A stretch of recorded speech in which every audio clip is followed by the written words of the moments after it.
আজকে কিন্তু আমার বেবির ছয়ষষ্ঠীর অনুষ্ঠান। তো ওর ঠাম্মি দেখো ওর জন্য নতুন জামা নিয়ে এসেছে।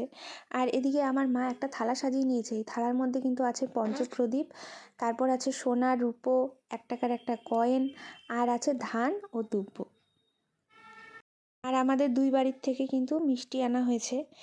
আর এখানে দেখতে পাচ্ছ 5টার নাম লিখে কিন্তু 5টা প্রদীপের তলায় রাখা হয়েছে।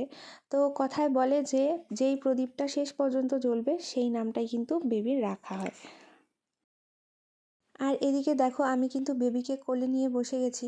তো কথায় বলে আজ কিন্তু স্বয়ং বিধাতা আসেন ভাগ্য লিখতে। তো তার জন্য কিন্তু বেবির হয়ে আমি কিন্তু ভগবানের কাছে প্রার্থনা করছিলাম।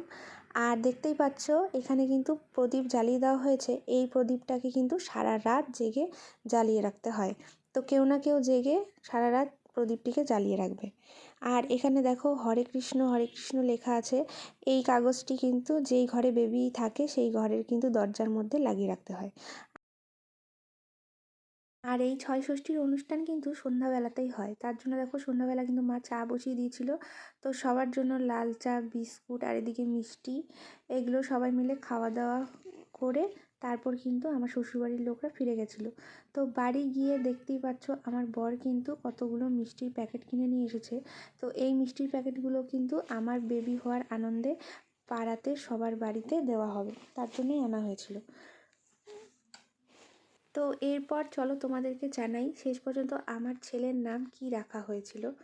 তো আমার ছেলের নাম কিন্তু রাখা হয়েছিল আদিত্য। এটা হচ্ছে ওর ছয়ষষ্ঠী দিনের নাম।